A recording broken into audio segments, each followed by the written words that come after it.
Hi, I'm Jacki McFarland and I live near Seattle, Washington.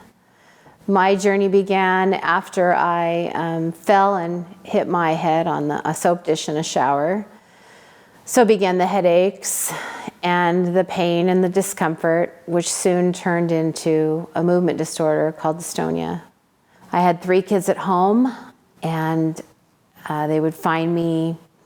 We'd get home from school and they'd find me 2 hours later sitting in the car with my head moving like a weirdo. And one of the hardest things was, while I was busy and doing things and working and active, I wouldn't struggle as much.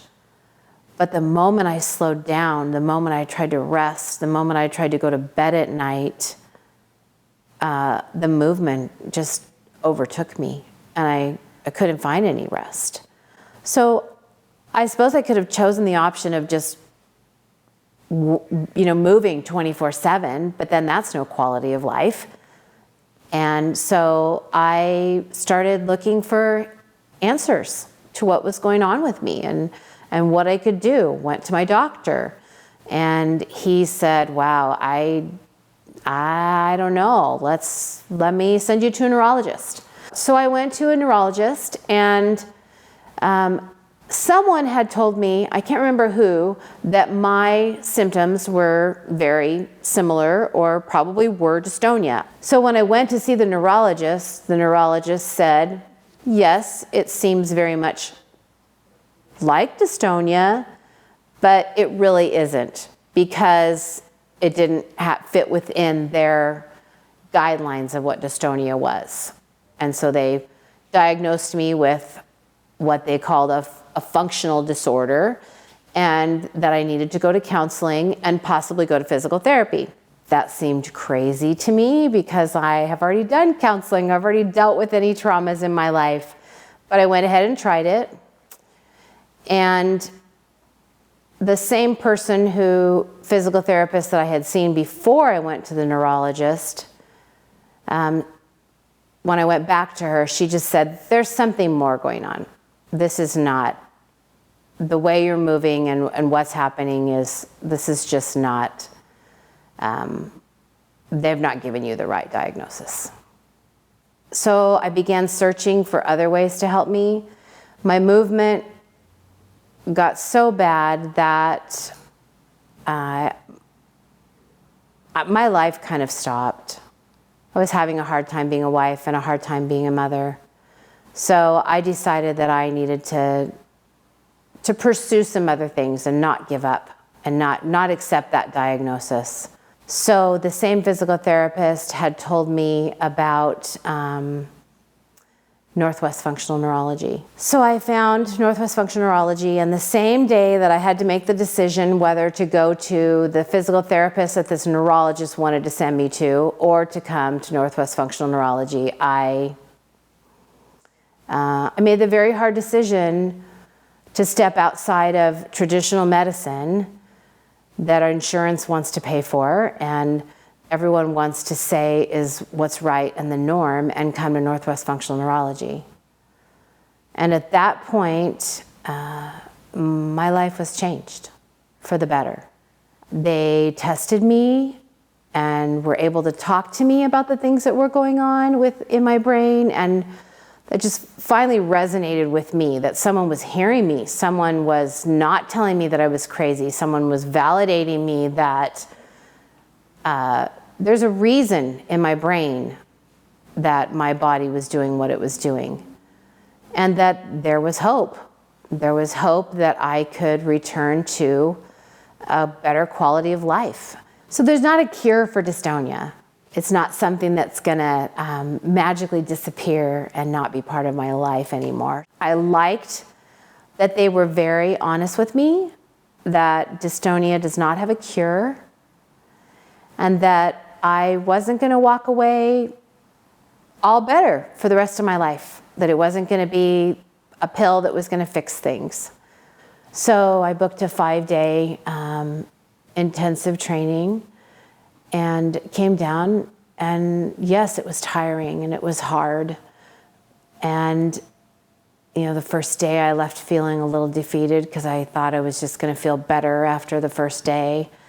But slowly and gradually as the week went on, I would go back to the place we were staying, and I would realize, oh, I can close my eyes. And it feels like there's a battle going on in my head, but my head isn't, something's fighting back and I'm not moving. And it was like a war going on in my head. And that to me felt so amazing because it was a relief. It was a hope that I could get better. I used to say that each day when I didn't think it could get weirder, it got weirder. The things that they were doing for me. I have pictures of me with funky glasses on that have different colors, and looking in a mirror and having someone use a pen to help me remap my muscles in my face. To sitting in a chair and being spun upside down. Just the creative ways that they have worked with me and have made my therapy while I'm here effective. So that first 5-day intensive, I walked away feeling like, okay, I'm way better. I did my therapy and was doing way better and felt better enough that I thought, okay, I'm gonna go back and see about getting even better. So I booked another 5-day intensive, and I went home from that just over the moon happy. So much better, just amazing. I went home and resumed some things in my life that I hadn't been able to do, just felt so much more available to my kids. And then I have had situations since then where I've hit my head and needed to come back down because I knocked something out of place and needed some help to get better.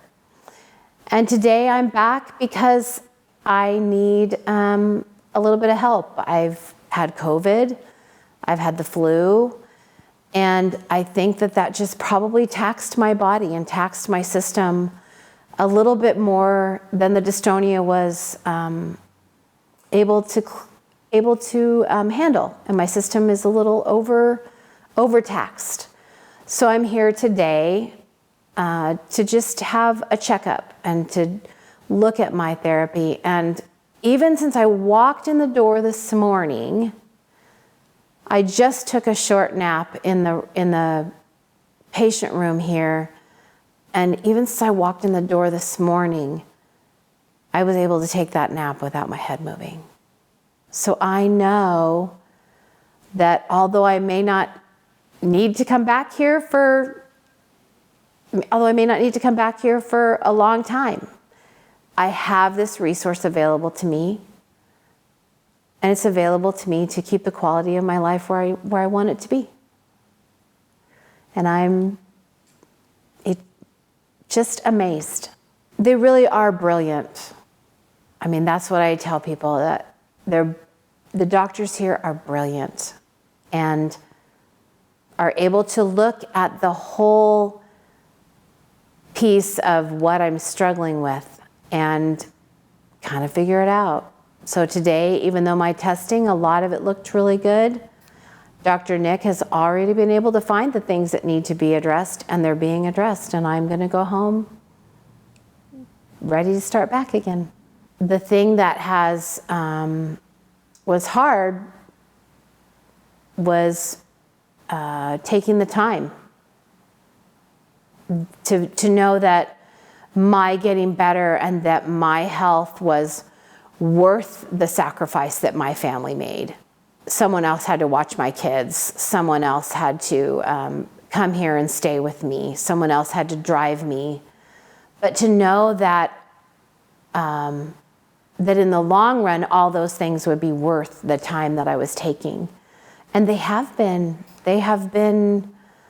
My life is so much better. If things aren't going right, don't give up on your health. Don't give up seeking and searching to find what could make your life rich and full. I'm eternally grateful to the staff here, to Dr. Zielinski and to Dr. Nick and to Dr. Rachel, and just, I just wish that this was available all over the United States and the world for people to experience the relief that I've experienced.